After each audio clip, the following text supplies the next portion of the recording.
아마 두 분이 보셨을 수는 있어요. 제가 수필 쓰는 요령이라고 해갖고 1번부터 6번까지 영상 한 20분짜리를 6개를 만들었고, 그것이 있는데, 그 중에 1번, 수필 쓰는 요령 1번을 가지고 오늘 설명을 해볼까 합니다. 문학 수필 쓰는 법이라고 이제 제목을 바꿨는데, 전에 이야기한 것처럼 이 짧은 글은 문학적으로 쓰면은 수필이라고 부르고, 철학적으로 쓰면 에세이라고 부른다. 적어도 김정빈이는 그렇게 분별한다. 이거 말씀드렸어요. 그래서요, 이 경우는 이제 문학 수필에 대해서 말하는 거예요. 철학 에세이 말고. 그래서 수필에 대한 개념 정리, 이제 요거부터 정리가 되어야 본 강의로 들어갈 수 있을 것 같아요. 수필은 일상생활에서 경험한 사건을 제재로 삼아 이제 뭐 경험을 하죠. 그 경험을 소재로 해가지고 느낌을 쓰거나 생각을 쓰는 문학예술이다. 아주 간단하죠. 이렇게 간단하게 또 수필을 정의한 이론가가 의외로 적어요. 없어요. 이렇게 간단하잖아요. 경험한 사건을 소재로 삼는다. 거기서 느낌이 있으면 느낌을 쓴다. 생각이 있으면 생각을 쓴다. 수필가는 이 세 가지 요건 중에서 한 가지나 두 가지 또는 세 가지 모두를 이용하여 수필을 쓴다. 경험과 느낌만 갖고 쓸 수도 있겠죠. 또 경험과 생각을 갖고 쓸 수도 있어요. 느낌은 없고. 또 경험 없이 느낌과 생각을 쓸 수도 있어요. 사실은. 그래서 이 세 가지 중에서 한 가지나 두 가지 또는 세 가지 전부를 쓸 수도 있고 이렇게 되는 거예요. 수필은 경험만을 진술하고 1번만 하는 거예요. 1번만. 느낌 생각은 진술하지 않는 형식으로 쓸 수 있다. 옥달부는 이제 청나라 말기 민국 초기 사람인데 중국 사람이에요. 입춘할 밤이라는 수필이 있는데 이런 수필이나 피천득의 은전 한입 이것이 그런 수필이다 이거예요. 이게 경험한 사건만 썼지 느낌도 없고 생각도 없어요. 입춘할 밤은 처음부터 끝까지 사건만을 진술할 뿐 일체의 느낌 생각은 서술하지 않는다. 그래서 이렇게 단편 소설처럼 느껴져요. 굉장히 짧은 꽁트라고 그러죠. 장편 소설이라고 그러죠. 장편이 길다는 장자가 아니고 손바닥 장자. 손바닥 한 장에 들어갈 수 있는 짧은 소설이다 해서 장편 소설이라고 하는데 이 짧은 이야기예요. 가을이 다가오는 쓸쓸한 저녁에 안개는 자욱하게 끼고 전차, 전차가 떼랑떼랑 들어오고 거기서 두루마기 입은 사람하고 양복 입은 친구가 만나는데 두 만남이 그냥 쓸쓸하게 뭔가 저 사람도 직장을 잃은 것 같고 실패한 것 같고 그런 사람이 쓸쓸한 분위기로 만났다가 그냥 헤어졌는데 차는 지나가더라. 뭐 이런 것뿐이에요. 근데 전체적인 느낌이 예술적이에요. 그래서 입춘날 밤은 처음부터 끝까지 사건만을 서술할 뿐 일체의 느낌 생각은 서술되어 있지 않다. 운전 한입의 경우도 대동소이한데 다만 이 수필에는 맨 앞 문장, 맨 앞에 이야기가 있는데 그 이야기 앞에다가 내가 상해에서 본 일이다 라고 하는 구절이 있고 그다음부터는 처음부터 끝까지 사건만을 쓰고 있어요. 요 말 때문에 수필이 됐어요. 요거는 장편 소설, 꽁트라고 해도 되는데 요거는 꽁트일 수가 없어요. 요것 때문에. 내가 상해에서 본 일이다 라고 작가가 말하고 있기 때문에. 그러나 이 부분을 제하면 이 작품 또한 작가가 상해에서 한 그지를 만난 사건 경험만을 말할 뿐 그 사건 경험의 앞, 뒤, 중간에 자신이 느낀 감정이나 생각은 전혀 말하지 않는다. 이렇게 됐을 때, 두 분도 이제 글을 쓸 때, 불꽃님이 내가 살아온 이야기를, 경험을, 뭐, 책이 한 권 되려면 최소한도 적게 잡아도 30개, 보통 경우는 한 70편 정도 이야기를 해야 되겠는데, 그냥 그런 일이 있었어요. 라고만 쭉 써도 돼요. 내가 이국 살 때 일어나 보니까 엄마가 울고 있었다든가 아니면 뭐 내가 8살 때 갑자기 밤에 그냥 열이 펄펄 나가지고 내가 고통스러워하고 있는데 사람들이 막 어수선하고 막 이랬다든가 하는 그냥 사건만 쭉 써도 돼요. 또 불말근님의 경우도 마찬가지예요. 애들 이야기에도 그냥 그랬다. 이 굉장히 고도의 기법을 요해요. 이러면서도 문학가가 되기가요. 보통 솜씨가 아니고요. 또 이것은 문학적 실력도 실력이지만 그 글 쓰는 정신 자세 자체가 굉장히 단호하고 용감하고 씩씩하고 결단력이 있고 힘차고 이런 사람이 이렇게 쓸 수 있어요. 그 바쇼는 짧게 쓰고 일본 문학도 그렇게 되어 있긴 해도 바쇼가 짧게 쓰는 거하고는 전혀 다른 의미가 있어요. 그 바쇼나 이런 양반들은 덜 여성적이고 물렁물렁하고 부드럽지만 이런 글들은 부드러운 글이 아니라 강력한 글이에요. 어쨌든 그래요. 그러나 이들 작품은 표준 수필이라기보다는 수필을 그렇게 쓸 수는 있으나 특별한 사례 없을 수필이다. 이러면 수필은 거의 없다. 어쩌다가 하나씩 있다. 즉 거의 모든 수필가가 수필의 세 가지 요건 중 일, 경험한 사건을 제재로 삼고 일단은 그거는 거의 대부분 이것을 소재로 삼아가지고 1 플러스 2 느낌을 쓰거나 1 플러스 3 생각을 쓰거나 1 플러스 2 플러스 3 경험한 사건을 느낌 생각을 쓰거나 이렇게 한다. 누구나 알고 있는 거죠. 이로부터 우리는 수필을 잘 쓰기 위해서 가장 먼저 자신이 경험한 가장 인상적인 사건, 이게 중요한 거예요. 어차피 글을 쓸 때는 읽는 사람이 감동을 받거나 주목을 해야 되니까 인상적인 사건을 얘기해야 주목하지. 너도 경험했는데 나도 경험했다. 그런 거 해봐야 무슨 소용이 있겠어요. 뭐 예를 들면 똑같은 이야기라도요. 똑같은 얘기라도 예를 들면 내가 어려서 배가 고파가지고 말이야 먹을 게 없어가지고 이렇게 고생을 했어요. 이렇게 쓴다고 하더라도 그렇게 고생한 사람 많아요. 아주 많지는 않아도 나만의 독특성이 없으면 소용없어요. 그 고생이 나만의 고생이어야 되고 나만의 경험이어야 돼요. 이거를 미리 잘 아셔야 하는데 문학은 독특성과 개성과 디테일의 핵심이 있지 보편성과 그게 핵심이 있지 않아요. 이것이 역사가 문학과 다른 점이고 철학이 문학과 다른 점이에요. 철학은 보편화해요. 부처님이 재행무상 모든 것은 변화한다 이렇게 하면 이 변화는 한다는 거는 모든 것에 다 해당돼요. 근데 문학은 그래갖고 문학이 안 되고 그 변화가 무상한 것이 가을 나뭇잎에서는 이렇게 무상하고 예를 들면 내가 늙어가는 것은 이렇게 무상하고 이렇게 구체적이고 낱낱은 것을 이야기할 때 문학이 되는 거지 그 낱낱이를 이야기할 때 나만의 이야기가 있는 거예요. 내가 늙어가면서 느낀 게 있고, 내가 낙엽 떨어진 걸 봤는데 남들과는 다르게 본 데서 뭐가 있는 거지. 그래서 철학과 다르고, 역사로 보면요. 1950년 6월 25일 날 북한군이 남한으로 쳐들어왔어요. 그래갖고 뭐 역공제로품 해가지고 저 시골 전라도에서 아직은 어수선하던 때니까 마을에 에, 두 청년이 살았는데 한 사람은 인민군 빨치산으로 들어갔고, 한 사람은 북군으로 들어갔어요. 근데 그 두 어머니가 사둔관인데, 전황이 바뀔 때마다 이게 PB가 엇갈리죠. 우리 아들 편이 이기냐, 니들 아들 편이 이기냐, 이래가지고. 그래갖고 두 할머니 사이에 아주 미묘한, 한편으로는 사돈이니까 서로 잘 지내야 한다는 면도 있고, 한편으로는 아들들끼리 적이라는 면도 있고 해갖고 아주 미묘한 갈등이 있었어요.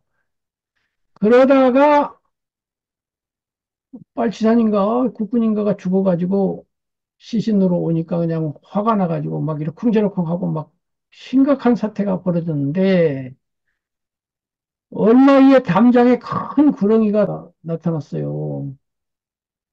그러자 전통 우속 개념에서 죽은 아들의 영혼이 돌아왔구나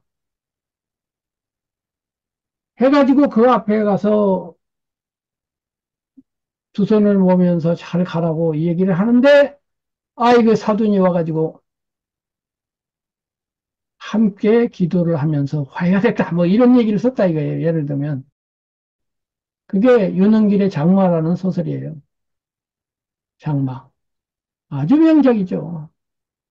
그러면 이 장마라고 하는 소설이 말하고 있는 내용은요, 역사에는 안 나와요.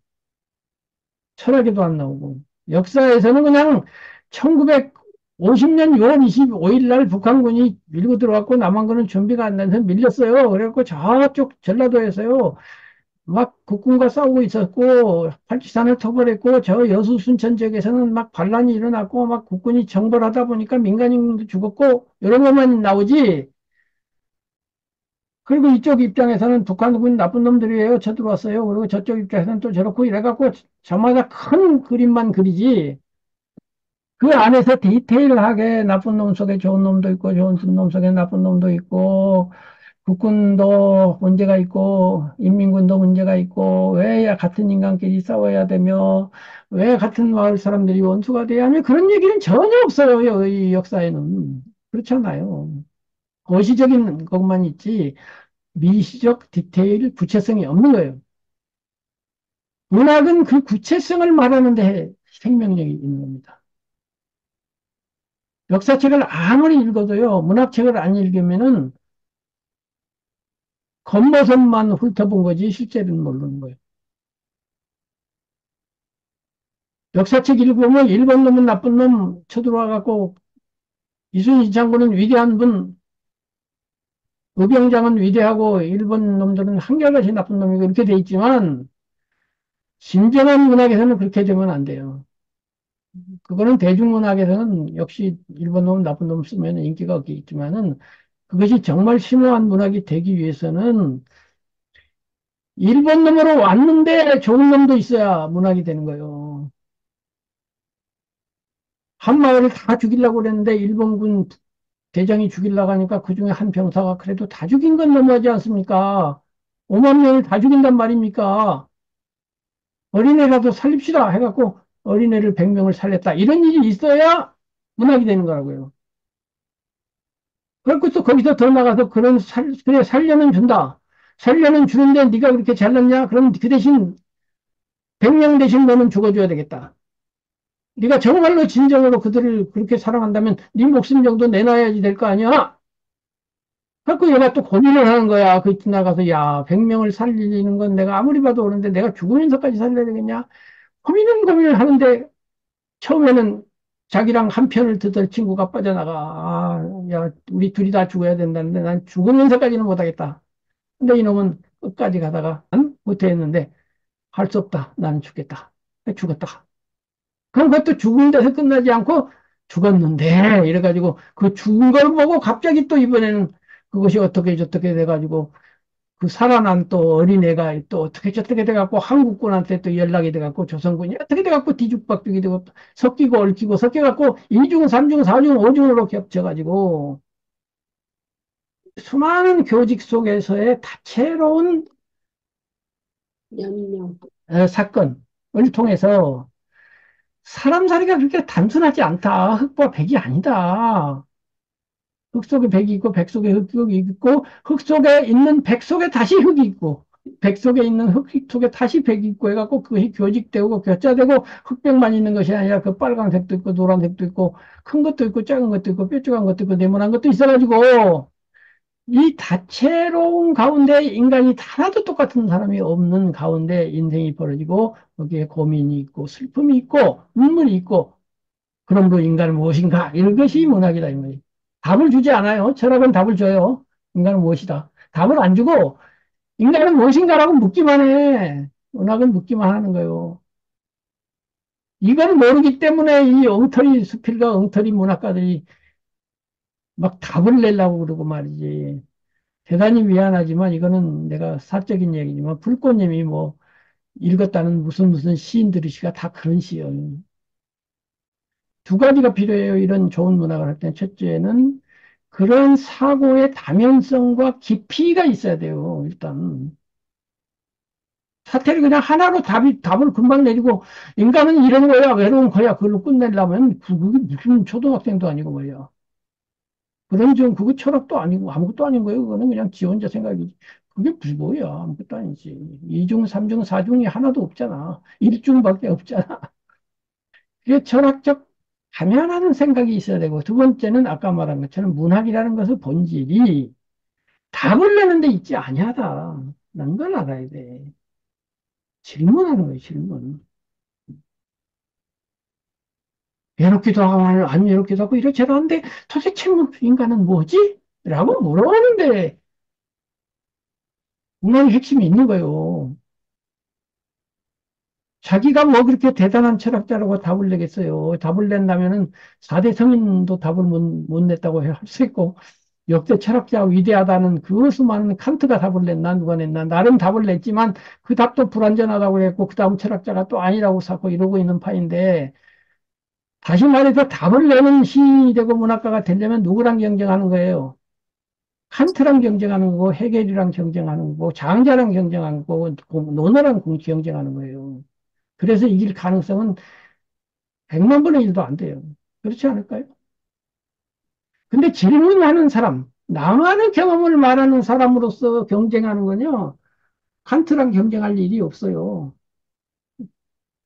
아무도 이런 경험 안 했고 나만 했는데 뭐 독특성이 있는데 이미 이겼지. 그렇잖아요? 나만 경험하고 나만 봤는데 이미 이긴 거야. 뭐 굳이 이길 필요도 없지만 예를 들면 피천득이 덕수궁 박물관에 가서 청자 연적을 봤어. 봤는데 연꽃잎이 나란히 붙여서 동그랗게 가다 하나가 살짝 꼬부라져 있었어. 이걸 아무도 못 봤는데 내가 봤거든. 야, 이 도공이 보통 사람 아니구나. 왜? 나란나란하면 질서정연은 누구나 상식적으로 그렇게 할 텐데, 그걸 살짝 꼬부려 놨네? 야, 마음의 여유가 있구나. 이것이 무엇이구나. 이것이 예술이구나. 삶에도 이런 빈틈과 살짝쿵 지나가는 금싸라기 같은 순간이 있구나. 이런 걸 발견하는 것이 여유요, 무엇이요, 이것을 글로 쓰는 게 문학이구나. 라는 걸 거기서 보아낸 것은 피천득이잖아요. 그렇지 않아요?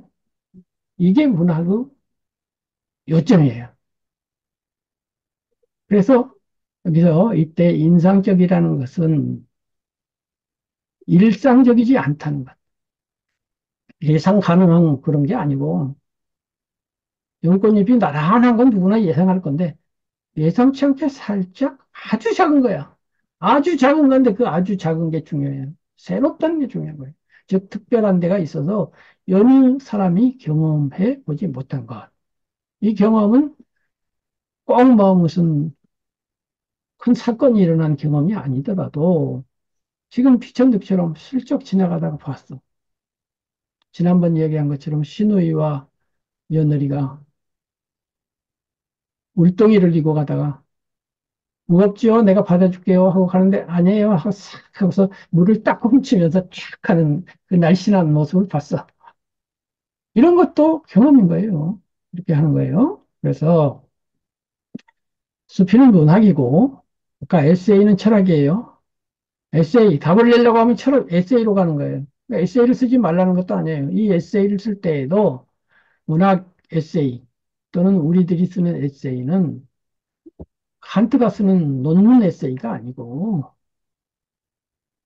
작은 발견을 할 수 있잖아요.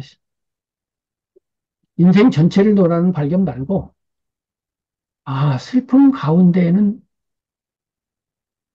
아름다움이라는 것도 있구나라든가 생각은 생각인데 그 생각이 아주 작지만 나만 보아낸 생각이라는 게 있을 수 있잖아요. 그런 거는 괜찮아요. 그래서 수필은 문학이고 문학은 예술이며 예술은 창이 포함되는 작이다. 창작이라고 그러잖아요. 창은 작, 재, 조. 누구하고 창하고 달라요? 와 달리 없는 것을 새로이 만든다. 없는 것을 뜻한다. 이 창은 비롯할 창자에 맨 처음이다 이 말이에요. 맨 처음. 맨 처음이 되기 위해서는 내 앞에 아무것도 없었다. 새롭다. 처음이다 이런 뜻이잖아요. 그래서 창조예요. 신이 세상을 창조할 때 제조했다, 제작했다 안 하잖아요. 신이 우주를 제조했다 그러지 않고 창조했다 그러잖아요. 창이 왜냐면 맨 처음 없던 걸 만들었으니까 창이다. 이 말이에요. 창작, 창조, 창제, 창발 전부 이거 창의 이게 다 그런 뜻이에요. 작은 있는 걸 만드는 거예요. 재도 있는 걸 만드는 거예요. 조도 있는 걸 만드는 거예요. 그래서 제조, 제조업, 신발 제조업 하면 신발이라는 게 원래 있는데 만드는 거예요. 책상 제조업, 책상 제작, 제작하는 거예요. 그래서 창은 작, 재, 조와 달리 없는 것을 새로이 처음으로 만든다. 이런 걸 뜻하는데 예술 작품을 만드는 행위를 제작, 제조라고 하지 않고 창작이라고 하는 것은 이미 있는 것을 작하기는 하지만 그 안에 창적인 요소가 있기 때문이다. 그래서 시가 창작일 때 시라는 형식이 있었으니까 작이긴 작이에요, 그것도. 형식 자체부터 새로 만든 건 아니야. 그렇잖아요. 근데 그 중에 작은 작 속에 창이 조금 들어가 있어. 그래서 창작이에요. 발명이라는 것도 그런 거예요. 발명이 무슨 자동차가 처음부터 만들어졌나요?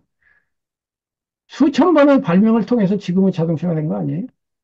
처음 자동차하고 지금 자동차는 수없는 창이 보태지고 보태지고 보태져서 지금 온 거예요. 근데 지금 자동차에다가도 누군가가 지금 창을 보태고 있을 거예요.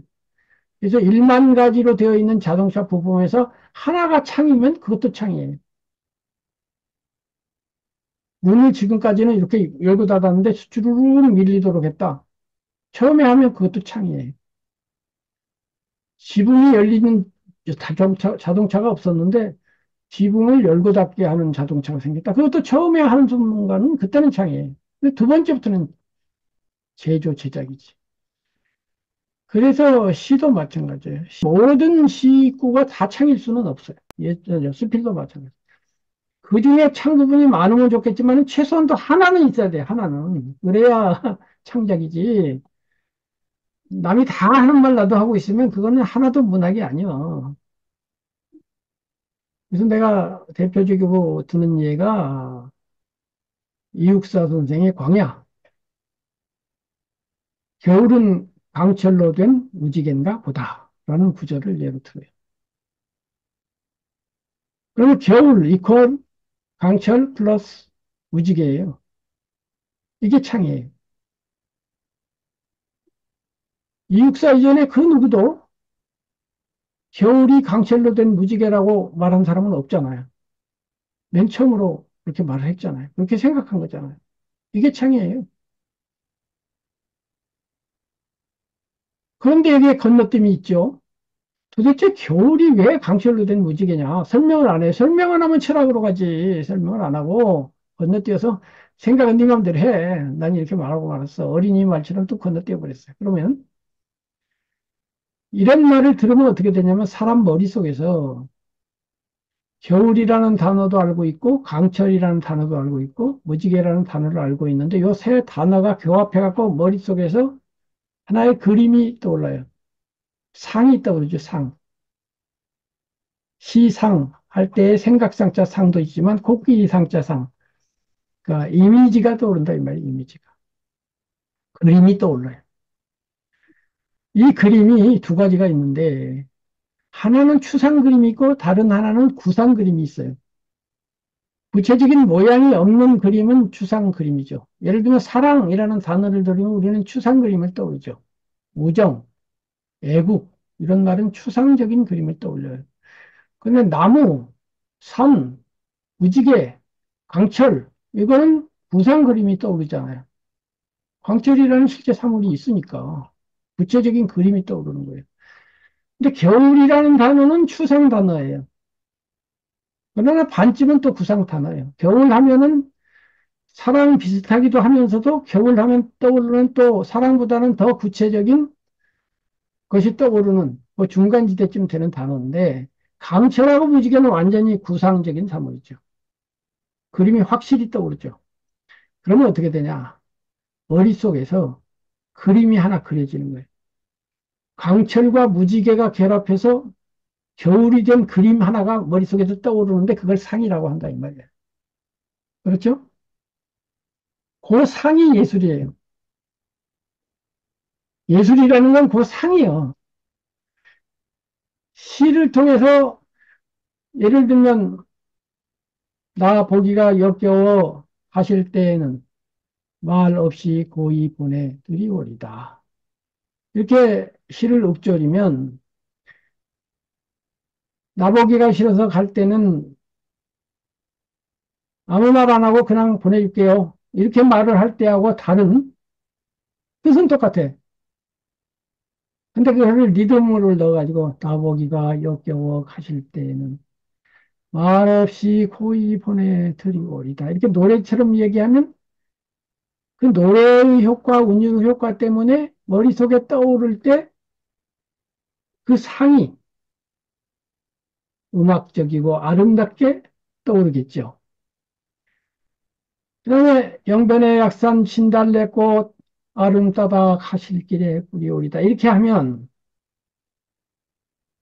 나는 당신을 아무래고 싶지만 그래도 가시겠다고 그러면 마음은 힘들지만은 내 사랑하는 마음을 그렇게 포기하거나 버리지 아니하고 이렇게 보낸다 하는 그러한 말하자면 사랑의 마음이 사랑이라는 두 음절로 말했을 때는 도무지 포착되지 않는 사랑. 남들과도 다른 사랑.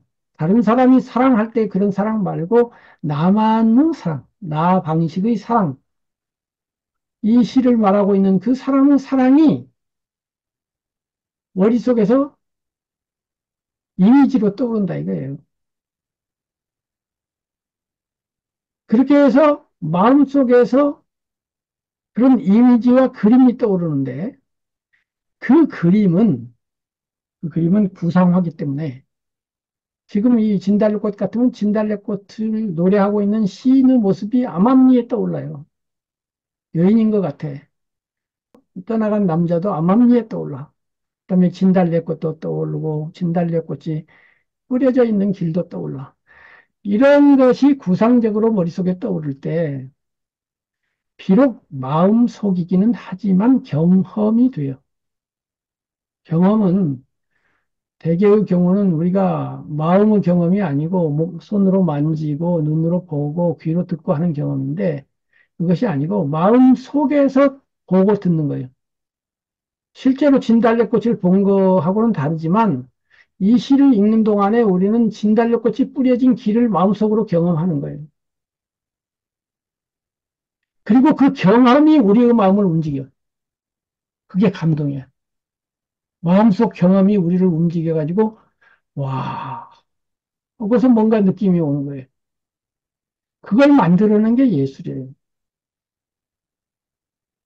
어쨌든 간에 창은 작, 재, 조와 달리 없는 것을 새로이 만든다는 것을 뜻하는데, 이 새로이 만드는 게 아까 말한 것처럼 역사나 철학적으로 만드는 것이 아니고, 구체적이고 사소하더라도 나만의 작은 그런 걸 만드는 건데, 예술 작품을 만드는 행위를 제작, 제조라고 하지 않고 창작이라고 하는 것은 이미 있는 것을 착하는 면도 있기는 있는데 겨울이라는 단어도 있고 강철이라는 단어도 있고 무지개라는 단어도 있으니까 그건 착인데 겨울 이퀄 강철 플러스 무지개는 창이다.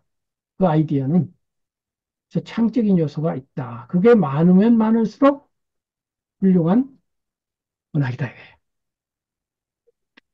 작곡가는 새로운 청각적 선율을 청하고 그전에는 없던 곡인 거예요.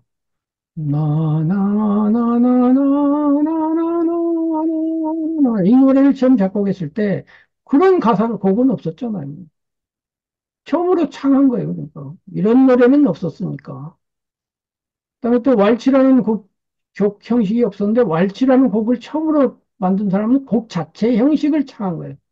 산문시라고 하는 게 없었는데 산문시를 처음 쓴 사람도 산문시라는 걸 창한 거고 하이쿠라는 것도 누군가가 처음 시작했을 때 처음 시작한 사람은 형식 자체를 창한 사람도 있어요, 심지어는. 그거는 대단한 거죠. 그래서 백남준을 천재라고 하는 거예요.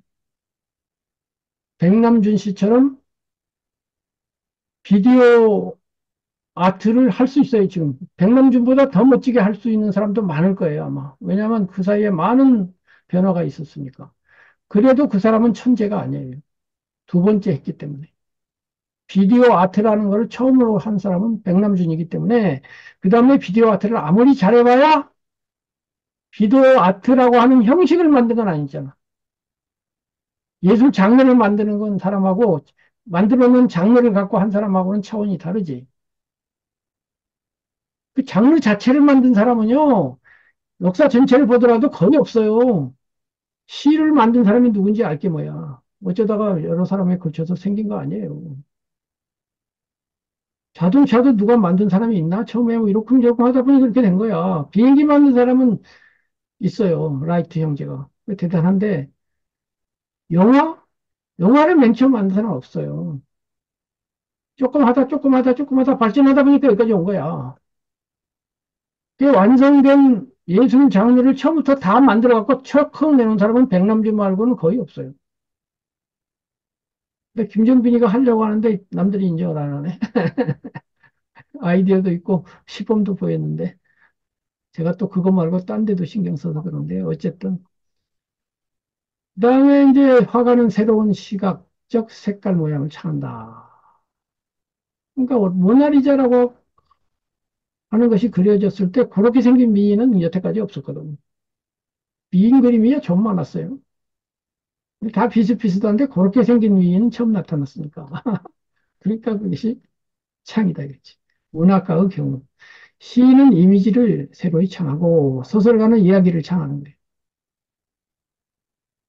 로미오와 줄리엣 이야기를 창해가지고 그 이야기를 읽는 동안에 머릿속에서 로미오와 줄리엣이 사랑하는 것이 머릿속에서 간접 경험이 되는 거지. 그죠? 로미오가 괴로워할 때 나도 괴로운 경험을 하는 거예요. 그 경험을 계속 이런저런 하다가 감동을 받는 거죠. 그렇다면 수필가는 어떻게 할 거냐? 수필가는 시적 이미지를 창하기도 하고 서사를 창하기도 하고 이들을 혼양하기도 한다 해서 수필가는 양수겸장하는 거예요.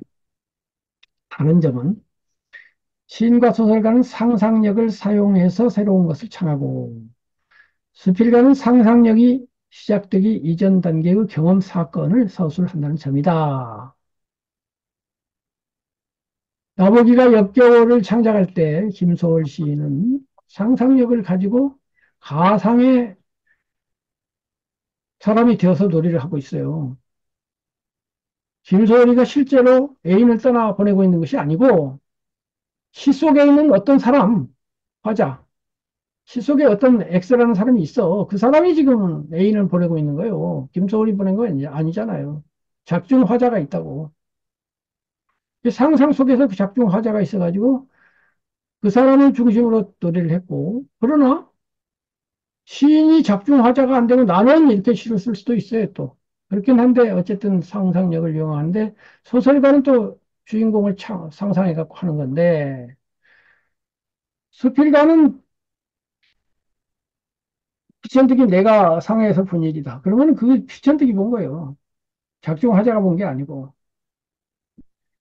이러한 사실로부터 우리는 문학 예술적인 작품을 쓰고자 하는 수필가는 자신이 경험한 사건 가운데 지금까지 없었던, 그래서 아무도 글로 쓰지 않았던 이야기를, 즉 최대한 창적인 요소가 강하고 풍부한 것을 제재로 삼아야 한다는 것을 알 수 있다 해서 불꽃님이 글을 쓸 때 요걸 생각하셔야 된다 이 말이에요. 내가 경험한 사건들 중에서 남들은 안 했고 나만 한 거, 그런 걸 찾아내야 되고, 요 다음에 글쓰기에서부터 그런 글을 그런 소재를 어떻게 풀어낼 것인가도 있지만, 가능한 한 첫 구절에서 그거를 팍 보여줘 갖고 깜짝 놀라게 할 필요가 있긴 있어요.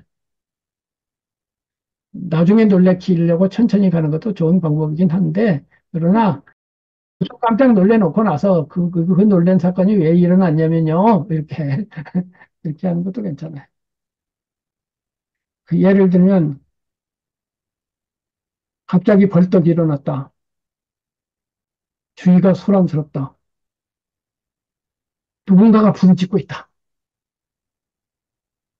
결국 엄마가 쓰러진 것이다. 이렇게 시작했다고 하자고요. 엄마가 갑자기 한밤중에 쓰러진 사건이 있었어. 근데 그 전부터 뭐 아팠고, 뭐, 근심 걱정이 많았고, 뭐, 빗장이가 와서 접촉했고, 이런 것도 있었다고 치자고요. 그 얘기는 안 하고, 깜짝 놀랄 얘기부터 한 거야. 엄마가 드디어 쓰러졌다. 이 갑자기 집중이 되는 거지. 그래 놓고 나서 이제 다시 돌아가서 3년 전, 뭐 이렇게 시작하는 거, 뭐 이렇게 되는 거지. 그러니까 그 방법은 꼭 그래야 된다는 건 아닌데, 어쨌든 핵심은 내가 경험한 사건 가운데 지금까지 없었던, 아무도 글로 쓰지 않았던 이야기, 그걸 가지고 소재로 삼아보자. 이거지. 누구나 경험할 것 같은 뻔한 소재는 피해야 한다. 당연하죠. 똑같이 고생을 했어도 누구나 했던 고생이면 안 되고, 나만 했던 고생이어야 되고, 아무리 새로워도 독자가 감탄하게 되는, 또는 감격하게 되는 사건 경험이 제일 좋다. 달리 말하면, 시인이나 소설가가 상상 속에서 창작해낸 것과 동등 수준의 신선한 사건 경험을 말하면 좋다. 이래서 수필이 시, 소설을 따라가기 어려운 거예요. 시인은 소설가도 상상을 통해서 작품을 쓰기 때문에 상상 속에는 사람을 깨도 되고 죽여도 되고 말이야. 별별 사건을 다 만들어도 되잖아요. 죄업을 하면 막 주인공이 그냥 살인을 저지르고 막 감옥에 가고 막 재판을 받고 그래. 근데 나는 사람 죽인 일도 없고 때린 일도 없는데 어떻게 그렇게 충격적인 사건을 쓸래야 그런 경험한 적이 없는데 스필가는 경험한 것만 쓰라 그러면 어떻게 할 거예요? 로미오와 줄리엣처럼 쓸 수가 없잖아요. 내가 그렇게까지 사랑한 적은 없기 때문에. 그래서 수필이라고 하는 장르가 시소설을 따라가기 어려운 건 상상을 동원할 수가 없기 때문에 그래요. 그래서 이제 이것은 나중에 공부를 더 한 다음에 토론할 문제지만은 수필에도 상상을 도입할 수 있어야 한다라고 나는 주장을 해요. 그래야만 훌륭한 수필이 가능해요. 그러나 그렇게 되면 보통 사람은 수필가는 그러니까 나는 이렇게 경험했으면 다 경험이라고 믿을 텐데 거기다가 상상을 해갖고 하지도 않은 막 사랑을 했다 그러고 말이야. 그 여녀가 이 세상에서 제일 예쁘다 그러고 막 이러면은 거짓말이잖아. 이렇게 되니까 그 문제를 어떻게 할 거냐라고 하는 문제를 해결한 다음에 이제 그렇게 해야 돼. 그러려면은 많은 그 준비가 있어야 되고 많은 또 모델이 있어야 되는데 그것까지 하기에는 제가 조금 하다 말았어요. 근데 방법론은 다 있어요. 어쨌든. 이제 우리는 그건 나중 얘기고 만약 그것이 불가능하다면 거의 불가능하죠. 그 사건에서 최대한 창적인 요소를 찾아내어 그것을 잘 표현해야 한다. 그러니까 시인 소설가가 사랑한 것만큼은 아닌데 그래도 피천득 청년이 아사코를 만난 정도의 뭐 사랑인지 애정인지 하여튼 아리송한 그런 감정 정도는 가능하죠. 그것도 참 드물지만은 그런 점은 가능한데 그 사건에도 창적인 요소가 있는 거예요. 아사코라는 아이가 그냥 예뻤다. 거기서 끝나지 아니하고 세 번을 만났는데 마침 처음에는 아사코가 만나자마자 스위트피를 병에다가 갖다가 꽂아서 내 방에 갖다 놨는데 그 스위트피처럼 아사코가 귀여웠다.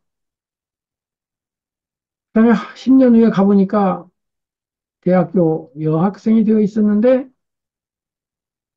마당에 피어 있는 목련과 같은 그런 한참 그런 우아하고 청순한 그런 여성이었다. 그리고 한참 있다 가보니까 결혼을 했는데 현실과 타협이 돼갖고 미군 장교랑 결혼을 했는데 뭔가 마음고생을 한 시들어가는 백합의 모습으로 있다. 라고 하는 그 자체가 창이에요. 세 번 만난 그 모습의 세 가지 꽃에 비유할 수 있는 그 양상 자체가 창이라고.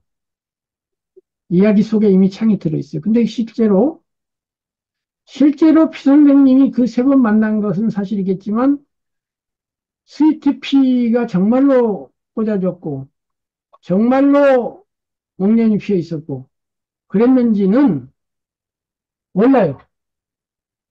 거의 그랬을 가능성이 많기는 하나, 예를 들면 스위트피가 아닌 장미를 꽂아줬을 수도 있고, 목련이 그 집 앞에 안 피어 있고, 옆집 담장에 피어 있었을 수도 있어요. 그 집 마당이 아니고. 혹은 아예 그 집을 만나러 가는 동안에 중간에 목련이 있는 것을 보고서 또는 돌아오는 동안에 목련이 핀 것을 보고 참 아사코가 목련 같네 라고 생각했을 수도 있어요. 꼭 뭐 그 집 담장에 뭐 피어 있을 수는 있을 수도 있지만 아닐 수도 있어.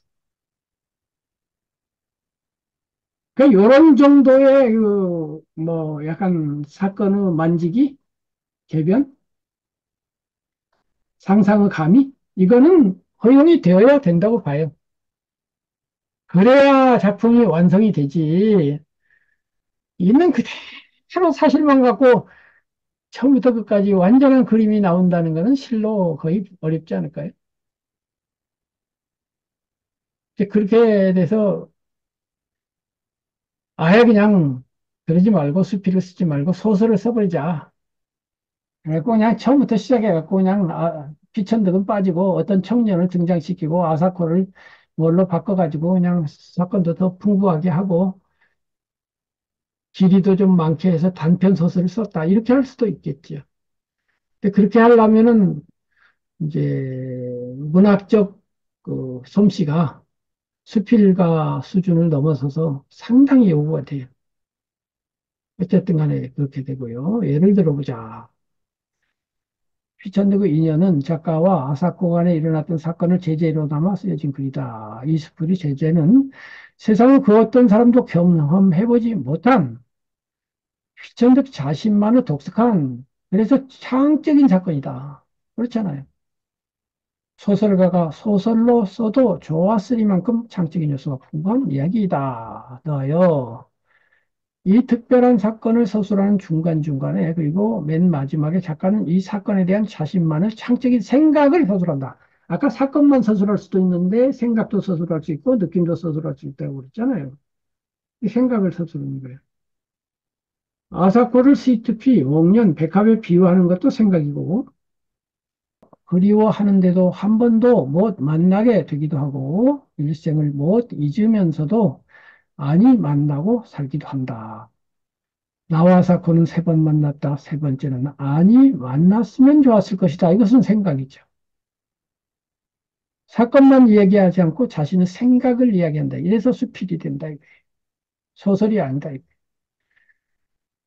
그에 비해서 같은 작가의 수필에는 작가의 경험은 덕수궁 박물관에서 청자인적을 본 것, 요것밖에 없어요. 근데 이거 별로 중요하게 나오지도 않아요. 나머지는 모두 수필이라는 제재에 대한 작가의 느낌, 생각만 갖고 계속 이야기합니다. 1, 2, 3번 중에서 2, 3번만 갖고 얘기하는 거예요. 수필은 청자인적이다. 이거 생각이죠. 수필은 아니요, 학이요, 다 생각이에요. 여인이다. 근데 이 생각이 주는 느낌이 얼마나 신선하냐. 그리고 덕수궁 박물관에는 청자연적이 하나 있었다. 내가 본 그 연적은 연꽃 모양을 한 것으로 똑같이 생긴 꽃잎들이 정연히 달려 있었는데 다만 그 중에 꽃잎 하나만이 약간 옆으로 꼬부라졌었다. 이 균형 속에 있는 눈에 거슬리지 않는 파격이 수필인가 한다. 한 조각 연꽃잎을 꼬부라지게 하기에는 마음의 여유를 필요로 한다는 생각은 얼마나 신선한가. 이것도 생각인데 이 본 것을 가지고 이런 생각을 적은 거죠. 이렇게 일단 자신이 경험한 사건 중에서 아주 창의적인 재질을 골랐으면 두 번째로 그것을 어떻게 잘 표현할 수 있는가를 생각해 보아야 한다. 똑같은 사건이라도 쓰기 나름으로 아주 다른 수준의 글이 될 수 있다. 그 다름은 작가의 표현력에 의해서 결정된다. 그런데 수필 문학에서는 표현력 이전에 인격이 문제가 된다. 간단히 말하면 수필 문학은 작가의 인격, 이 글쓰기 실력. 이 두 가지로 된다. 소설이나 시에서는 이것이 필요 없다. 인격이. 상상으로 얼마든지 인격 나쁜 사람도 인격 훌륭한 사람을 상상하면 되니까 근데 수필가는 자기 인격을 내걸고 쓴다 이거죠. 수필이라는 말과 유사하게 쓰이는 에세이라는 말이 있는데, 에세이는 문학 철학적인 글이고, 수필은 문학 예술적인 글이다. 에세이도 문학으로 볼 수는 있는데 철학성이 강하고, 수필은 문학 예술성이 강하다. 전자는 독자로 하여금 생각하게 하고, 생각 중심으로 하니까, 후자는 독자로 하여금 느끼게 한다. 물론, 대개의 수필에는 이 두 요소가 섞여 있다. 어느 쪽이 맞는가의 문제지, 문학 예술 글이라고 해서 아까 인연에서도 보다시피 생각이 없는 것이 아니고 또 철학적인 글에도 문학적인 느낌이 없는 것은 아닌데 어느 곳에 비중이 많이 실려 있느냐 이 문제죠. 문학 예술로서의 수필은 동북아시아 전통의 문과 서양 전통의 에세이가 결합하여 생겨난 장르이다. 이거는 전에 보내드린 피천득 수필론에 나오죠. 그리고 동양의 문에는 작가의 인품이 중요하다.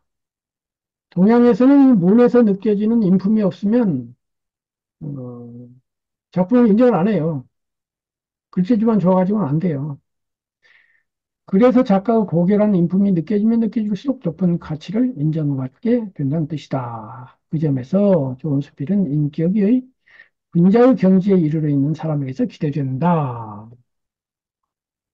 제가 이제 사람의 경지를 악인, 나쁜 사람, 1번, 2, 범인, 보통 사람, 3, 학인, 공부하는 사람, 4, 군자, 공부가 어느 정도 된 사람, 5, 현인, 성인은 아니지만 아주 훌륭하신 분, 마지막으로 성인 이렇게 보는데 이 군자 정도는 돼야 인품이 있다고 하겠죠. 하긴 공부하는 수준은 아주 훌륭하다고까지 할 수 없으니까.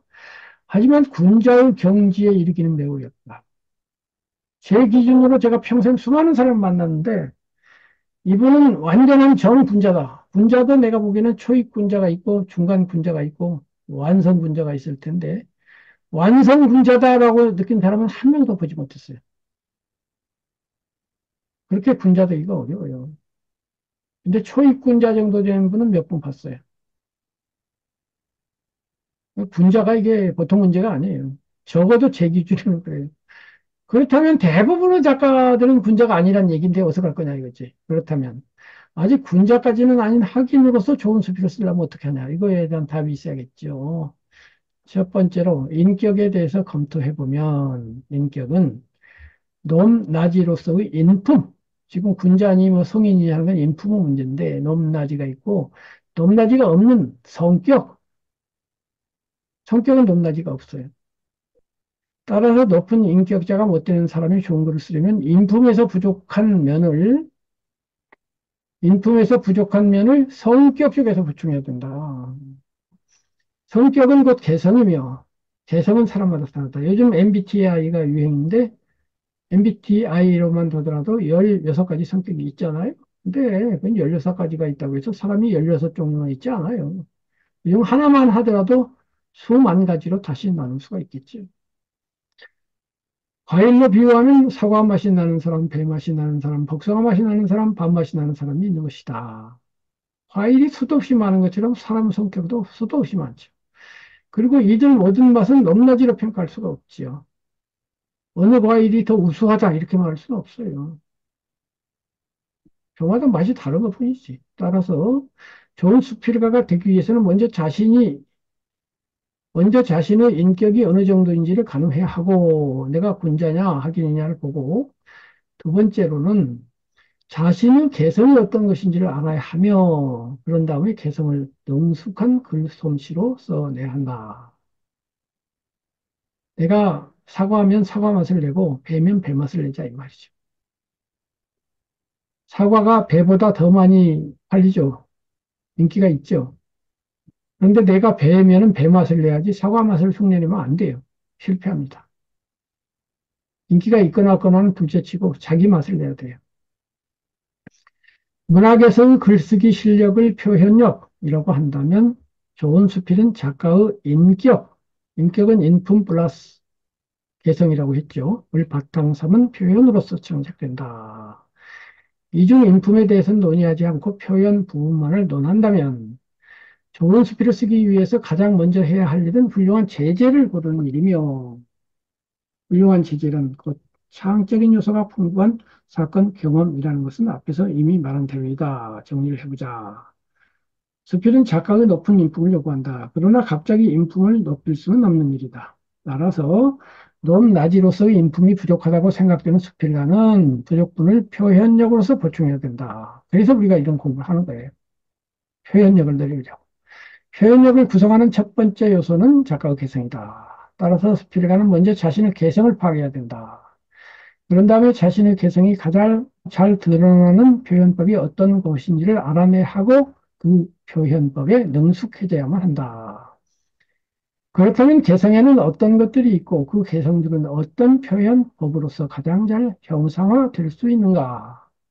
그에 대해서는 수필 잘 쓰는 요령 2에 가서 말을 하겠다. 이렇게 하고서 이제 여기에 입추날밤하고 아까 얘기한 은전한 입을 뒤에 붙여놨어요. 이게 이제 사건만 얘기하고 느낌도 감상도 안 쓴 옥달부. 어두운 하늘에 별은 바둑처럼 옹기종기 널려 있다. 사나운 바람이 윙윙거리며 하늘을 뒤흔들고 거리엔 행인의 발소리가 끊겼다. 한호 어른거리는 희미한 그림자와 더불어 버스가 지나는 곳에는 바람이 일고 아스팔트엔 이따금 노란 모래가 회오리 친다. 옷을 걸쳐 입었건만 아직 추위를 느낄 수 없는 정도의 기온. 행길 양쪽으로 횡하니 밝은 가로등은 엷은 안개 속에 가물거리고 가게들은 어느새 꽁꽁 언 문을 잠갔다. 둘은 아무 말 없이 걷고 있었다. 뒤편엔 허름한 여름 양복을 걸쳐 입은 친구 둘이서 걷고 있었다. 그들은 친구였다. 양복장이는 어떤 고향 친구를 만났다가 돌아가는 중이었고 두루마기는 봄이 한다는 친구를 만나보고 돌아오는 중이었다. 둘은 그렇게 우연히 만난 것이다. 두 사람은 모두 실험자였다. 자넨 어딜 가나? 양복장이가 두루마기에게 물었다. 두루마기는 뒤 돌아보지 않은 채 뚜벅뚜벅 걷다가 갑자기 반문하였다. 자넨? 양복장이는 대답이 없었다. 그냥 전차길을 따라 뚜벅뚜벅 발을 옮길 뿐. 두 사람이 어느 전차 정거장에 이르렀을 때 저쪽에서 차고로 들어가는 마지막 전차가 삑삑거리며 따라왔다.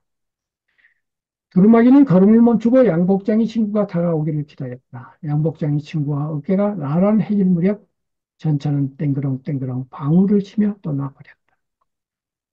자네는 어쩌자고 막차를 놓치고 있어?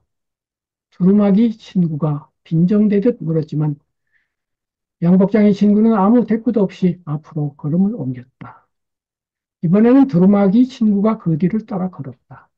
양복장의 친구가 그 자리에 선 채 머뭇거리자 뒤를 따라오던 두루마기 친구는 그를 앞질러 전진을 계속하였다. 아니, 자넨 왜 삼거리 쪽으로 가지 않고 양복장의 친구가 뒤쪽에서 쓸쓸히 물었다. 두 사람은 여전히 팔을 옮기고 있었다. 그들이 삼거리에서 점점 멀어지면서 그림자가 아물아물해졌다. 어느덧 습기진 어둠이 두 개의 그림자를 삼켰다. 삼거리엔 바람이 일고 모래도 덩달아 하늘에 회오리 친다. 사나운 바람이 저 높은 하늘 다락에 윙윙거린다. 버스 한 대가 쏜살같이 지나자 삼거리엔 또 한 번 황사가 인다. 지금은 입추날 밤. 여기도 보다시피 그냥 객관적으로 뭐라 그럴까 실사판으로 그냥 쫙 화면이 따라가듯이 따라만 가지 작가가 전혀 개입해서 이러니 저러니 뭐 느낌이 이러니 작가 의견은 하나도 안 나오죠. 은전 한입. 예전 상해에서 본 일이다. 늙은 거지 하나가 전장에 가서 떨리는 손으로 1원짜리 은전 한 잎을 내놓으며 황송하지만 이 돈이 뭐 쓰는 것이나 아닌지 좀 보아주십시오 하고 그는 마치 선고를 기다리는 죄인과 같이 전장 사람의 입을 쳐다본다. 전장주인은 거지를 물끄러미 내려다보다가 손을 두들겨보고 하오 하고 내어준다. 그는 하오라는 말에 기쁜 얼굴로 돈을 받아서 가슴 깊이 집어넣고 절을 몇 번이나 하며 간다. 그는 뒤를 자꾸 돌아보며 얼마를 가더니 또 다른 전장을 찾아 들어갔다. 품속에 손을 넣고 한참을 꾸물거리다가 그 은전을 내놓으며 이것이 정말 은으로 만든 돈이오니까 하고 묻는다. 전장주인도 호기심 있는 눈으로 바라보더니 이 돈을 어디서 훔쳤어? 거지는 떨리는 목소리로 아닙니다. 아니에요. 그러면 길바닥에서 주었다는 말이냐? 누가 그렇게 큰 돈을 빠뜨립니까? 떨어지는 소리는 안 나나요? 어서 도로 주십시오. 거지는 손을 내밀었다. 전장주인은 웃으면서 하오 하고 던져주었다. 그는 얼른 집어서 가슴에 품고 황망히 달아난다. 뒤를 흘끔흘끔 돌아다보며 얼마를 허덕이며 달아나더니 혈안단 우뚝 선다. 서서 그 은전이 빠지지나 않았나 만져보는 것이다. 거친 손가락이 누더기 위로 그 손을 쥘 때 그는 다시 웃는다. 그리고 또 얼마를 걸어가다가 어떤 골목 으슥한 곳으로 찾아 들어가더니 벽돌 담 밑에 쪼그리고 앉아서 손을 손바닥에 놓고 들여다보고 있었다. 그가 어떻게나 열중해 있었는지 내가 가까이 선 줄도 모르는 모양이었다. 누가 그렇게 많이 도와줍니까? 하고 내가 물었다. 그러자 그는 내 말소리에 움찔하면서 손을 가슴에 숨겼다. 그러고는 떨리는 다리로 일어서서 달아나려고 하였다. 염려 마십시오. 빼앗아가지 않소 하고 나는 그를 안심시키려 하였다. 한참 머뭇거리다가 그는 나를 쳐다보고 이야기를 하였다. 이것은 훔친 것이 아닙니다. 길에서 얻은 것도 아닙니다. 누가 저 같은 놈에게 이런 짜리를 줍니까? 각종 한 입을 받아본 적이 없습니다. 동전 한 입 주시는 분도 100에 한 분 쉽지 않습니다. 나는 한 푼 한 푼 얻은 돈에서 몇 입씩 모았습니다. 이렇게 모은 48잎을 각전잎과 바꾸었습니다. 이러기를 6번을 하여 겨우 이 귀한 다양 한 푼을 갖게 되었습니다. 이 돈을 얻느라고 6달이 더 걸렸습니다. 그 뺨에는 눈물이 흘렀다. 왜 그렇게까지 애를 써서 그 돈을 만들었단 말이오. 그 돈으로 뭘 하려고 하고 물었다. 그는 다시 머뭇거리다가 대답했다. 이 돈 한 개가 꼭 갖고 싶었습니다. 자, 여기에 꼭자가 없어요, 원래. 내가 피선생님 글이라도 좀 고치고 싶은 데가 가끔씩 있어요. 네. 꼭자가 있어야 돼. 이 돈 한 개가 갖고 싶었습니다 가지고는 안 돼. 이 돈 한 개가 가야 꼭 돼. 갖고 싶었습니다 이래야 되고요. 중간중간에도 좀 요거는 이렇게 하면 좋겠다는 데가 있지만 그건 뭐 그래도 그렇게 중요하지 않은데 요 그 꼭자는 좀 넣었으면 생각이 드네요. 어쨌든 이런 것이 있어요. 그래서 여기까지 지금 얘기했고요. 자, 오늘 그 뭐 기나긴 얘기를 했는데 우선 불꽃님, 불꽃님이 이제 앞으로 당신 삶을 그 스필로 씀에 있어서 도움이 좀 됐나요? 그리고 뭐 물어볼 거 없나요? 아니, 제가 조금 이게 수필 쓰는데 기본이 되는 그런 내용으로 오늘 강의를 해주신 점 감사드리고요. 만약에 그날 강의를 해주신다고 하면 강의 자료를 미리 보내주시면 이 예습 한번 먼저 읽어보는 그거 좋은 거는 생각이에요. 그렇게 할게요. 예, 예, 너무 좋을 것 같아요. 예, 그렇게 할게요. 예. 지금 이 두 수필을 읽고 나서 느낌은 어때요? 어, 그 말씀하신 것처럼 이튿날 밤은 그냥 서사적으로 상황을 그냥 이렇게 서술한 것처럼 느껴지고 그 은전 한 입에서는 굉장한 감동이 느껴져요. 음, 예, 그러니까 이게 정말 특별한 사건이잖아요. 예, 그죠? 이런 특별한 사건을 쓰다 이 말이죠.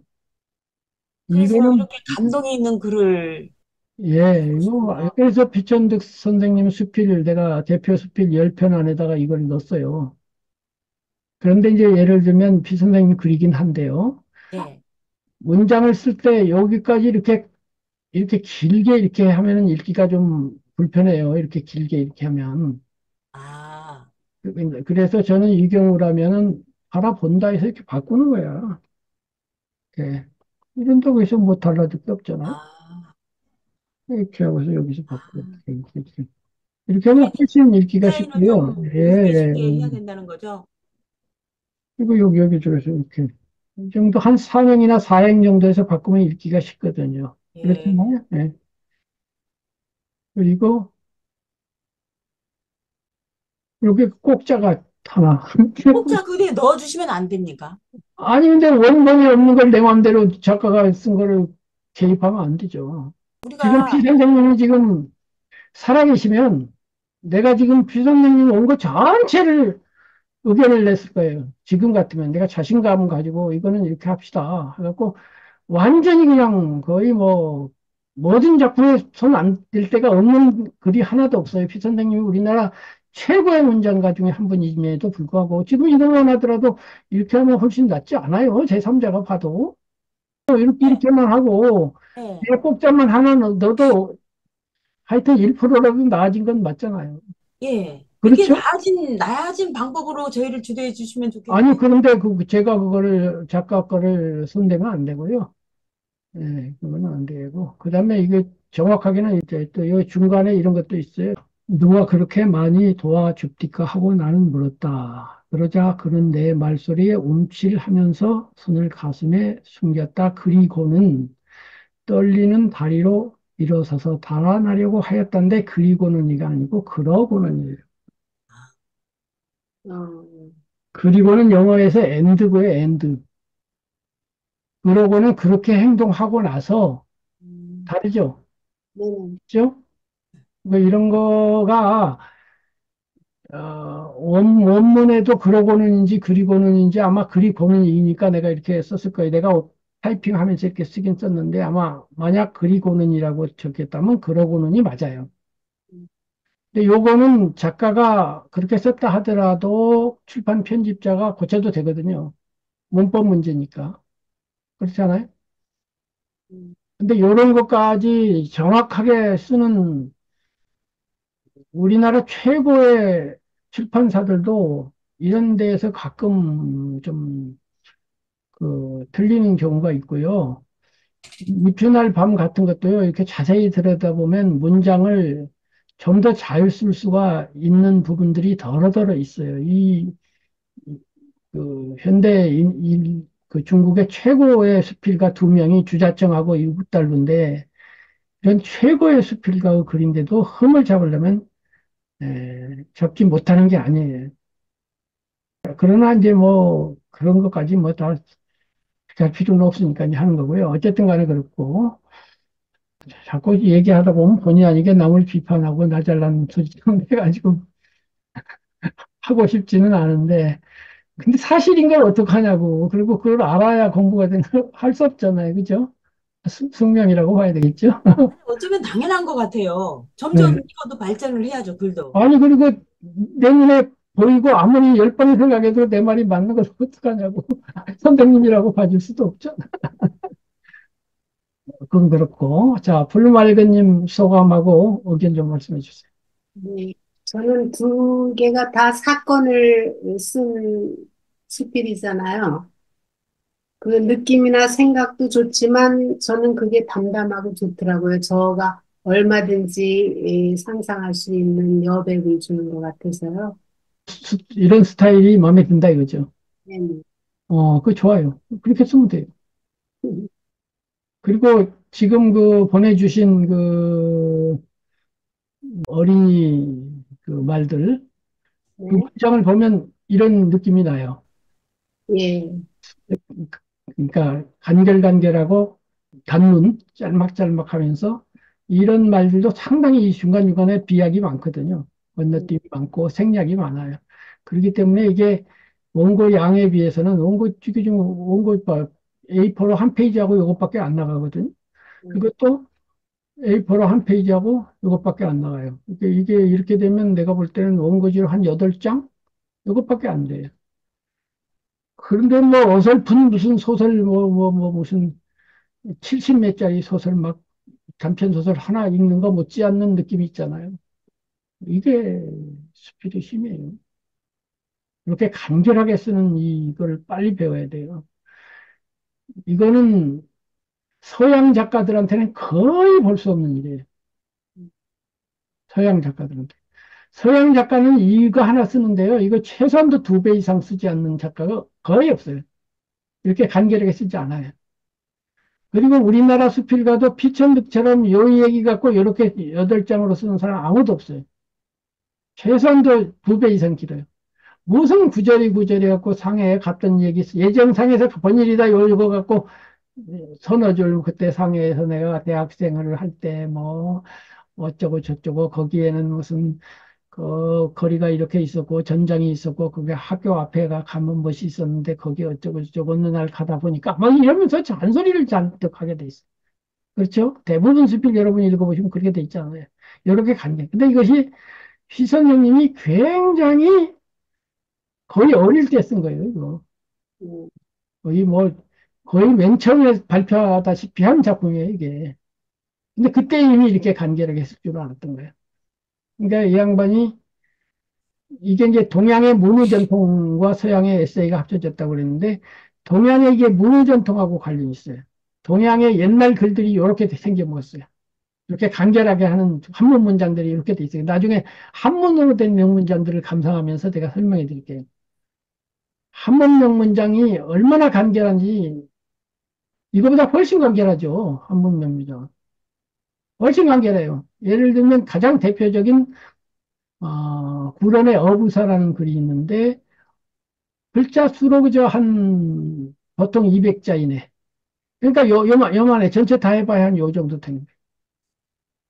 그냥 그걸로 할 말 다 해버려요. 그런데 내용은 이거보다 훨씬 풍부해. 그러니까 막 시나 마찬가지지. 근데 구런이 어떤 사람이에요? 공자하고 같은 시대 사람이거든. 2500년 전 사람이에요. 그러니까 그런 문화 전통은 이 옥달부라고 하는 중국 작가에게 당연히 있었겠죠. 중국 사람이니까. 그럼 피천득 선생님 시절에 우리나라 글 읽는 사람들은 한문에 다 능통했기 때문에 그 문화 전통에 숙달돼 있다고 봐야죠. 문화 전통과 관련이 있고 두 번째는 문화 전통에서 인격이 강조된다고 하는데 이건 인격과도 관련이 있어요. 인격이 이렇게 단촐하고 깔끔하고 확실하고 이런 사람이 이렇게 쓰죠. 인품도 이렇게 안 되는 사람이 이렇게 쓸 수 있느냐? 쓰려고 해도 안 써집니다. 나는 예전 상해에서 본 일이다 늙은 거지. 이렇게 쓰는 것 자체가 안 돼요. 나는 예전에 20대 상해에서 공부한 적이 있다. 그때 호강대학에서 공부를 했었다. 그리고 호강대학 앞에는 이러저러한 거리가 있었다. 그리고 거기에 보면 가끔 늙은 거지들이 왔다 갔다 했다. 이런 소리를 쓰게 돼 있어요. 그 쓰게 되는 것은 글 표현 기술이 부족해서이기도 하지만 사실은 인격이 그러하기 때문에 그런 거예요. 인격이 주저리 하니까 글이 주저리 해진 거라고. 인격이 단촐했기 때문에 이렇게 써진 거라니까. 피천득이 내가 이렇게 쓰고 싶은 것이 아니고 그냥 내 인격이 이러니까 수필은 청자 인격이다 하게 된 거예요. 그냥 다 피천득의 글은 주저리 중언부언이 없어요. 간결 그 자체예요. 인격 자체가 그렇게 생긴 거예요. 그래서 인격 수양이 그만큼 중요하다. 이제 이런 말씀을 드리겠고요. 자, 그건 그렇고, 지금 풀말그님, 요거에 대해서 좀 말씀해 주세요. 느낌이나 생각을 어줍지 않게 얘기하면은 오히려 독자의 그 어떤 상상력이나 사유를 뭐랄까 이렇게 제한하는 것 같아서 그런 면이 있죠. 가능하면 경험한 사건을 담담하게 쓰는 쪽으로 갈 것 같아요. 그렇게 하시면 돼요. 또 문제 실제로 또 구체적인 작품을 놓고서 이야기하면 훨씬 더 다이나믹해지니까, 음, 불꽃님도 그렇고, 풀말그님도 그렇고, 일단 뭔가를 가지고 나와서 얘기를 하자고요. 뭘 가지고 어떻게 나와요? 아니, 자기가 써본 뭔가가 있어야지. 선생님, 그럼 이런만 하면 너무 지루하잖아요. 이제 이런 방법이 있어요. 첫째는, 내가 읽은 수필이나 시, 내가 지금 풀말그님이 이제 내가 보내드린 자료, 이런 것 중에서 내 마음에 드는 거를 고르세요. 네, 작품을 고르고 그 작품 전체에 대해서 내가 느끼고 생각하고 배운 거를 발표를 해보는 거야. 네, 두 번째는 작품 한 편을 가지고 다 하기에는 나한테 벅차다. 이렇게 싶으면 그 중에 일부 문장, 그러니까 발표 시간은 10분이라도 좋고 뭐 1시간이라도 좋은데 예를 들면 내가 옥달부의 입춘 알밤을 읽고 좋았어. 그러니까 이거 갖고 해도 돼요. 뭐 우리가 배웠지만. 근데 이 중에 어느 부분을 내가 갖고 입춘날 전체에 대해서 내가 분석을 하면서 나는 이렇게 읽었다. 마지막 구절을 지금은 입춘 알밤. 제목도 입춘 알밤. 이렇게 끝내는 이게 만약 없었다고 치자. 네, 한방 황사가 인다 해서 끝났을 때하고 지금은 입춘 알밤. 했을 때 뭐가 다른 것 같다. 뭐가 다르지? 그리고 작가는 아무 말도 안 하고 있다. 그런데 회오리 친다. 바람이 불고 회오리가 친다. 아물아물하다. 습기진 어둠. 안개가 꼈으니까 습기진 어둠인데, 근데 여기에 보면은 두 사람은 모두 실업자. 요거 없으면 안 되죠. 네. 근데 지금 두루마기는 친구는 미국 간다고 그러면 뭐가 잘 돼가고 있는 것 같기도 한데, 이 고향 친구도 아마도 잘 되고 있을 것 같은데, 우리는 지금 이렇게 보고, 너도 힘든 줄 알고, 나도 힘든 줄 아는데, 서로 차마 말도 못 묻어보고, 자네는 어때? 그럭저럭 이런 말도 안 해. 그럼 예를 들면 자네는 하면 대답이라도 그럭저럭 버티고 있어요. 뭐 이렇게 해도 될 만한데 그 말도 안 해. 아무 말도 안 하고 또. 그러니까 생략. 말은 안 하고 있지만 그 배우에 뭔가가 지금 말을 주제, 해야만 되는데 안 하는 그것이 있잖아요. 그런 걸 누가 뭘로 말을 해요? 이 분위기 전체로 말을 하면서 왜 삼거리 쪽으로 안 가고 자네 집 그쪽에 있잖아. 근데 딴 쪽으로 가고 있다?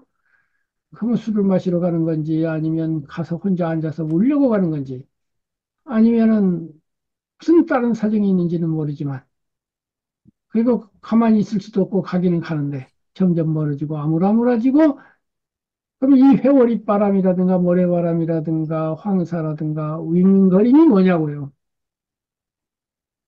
애들로 말하기 아니에요. 애들로 말하기. 내가 누누이 말하는 지금 풍경을 묘사하고 있지만 그 풍경이 풍경이 아니라 마음이 담긴 풍경이잖아요. 한시에서는 항상 풍경을 묘사를 하면 그 풍경은 거기 나오는 주인공들과 작가의 심리를 대변하는 풍경이지 그냥 풍경을 위한 풍경이 아니거든. 이런 거를 읽어서 내가 감상한 내용, 이것이 가령 온전한 입이 나한테 감동적이었다면 그냥 감동적이었어요. 이렇게 말을 하는 건 어느 독자라도 할 수 있는 건데, 문학을 할 사람이라면 나머지 감동적이었어요. 한 줄로 말할 걸 열 줄로 말을 할 수 있어야 문학을 감상할 줄 아는 거고, 한 시간을 말을 할 수 있어야 되는 거예요. 이 온전함이 깎고 내 감동을 한 시간은 아니라도 10분, 20분은 말할 수 있어야 제대로 감상한 것이고 글 쓰는데 도움이 되지. 그냥 감동적이었어요. 이래가 들리는 아니다 이 말이지. 그러니까 꼭 이 작품은 아니더라도 내가 읽은 좋은 작품 아무거나도 좋아요. 그걸 한 편을 갖고 와서 아 이거 참 좋다. 왜 좋으냐면 뭐라든가 지금 오늘 공부한 걸 가지고 바탕 삼아 이걸 내가 보내드릴 테니까 이 자료 바탕 삼아 이 경험을 가지고 생각을 말했는데 생각을 이렇게 말했다. 그러면 아까 필전도로 돌아가서 필전득의 그뭐 그리워하는데도 아니 만나고 살기도 한다라는 생각이 들어가잖아요. 그 생각이 독자로 하여금 자유롭게 생각할 여지를 줄이는 것이기도 하지만 그 생각 자체가 창의적이라면 또 다르잖아요. 피천득의 그 말은 다른 사람은 할 수 없는 피천득만이 할 수 있는 생각의 창의성이 있잖아요. 그리워하는데도 평생을 못 잊으면서도 오히려 안 만나고 살기도 한다. 세 번째는 아니 만났으면 좋았을 것이다. 그 말 자체가 생각이지만 오히려 대부분의 독자들은 그 구절을 가장 인상 깊게 기억하거든요. 그러니까 생각 자체가 문제가 아니라 생각 자체가 창의적이냐 아니냐가 문제다 이거지.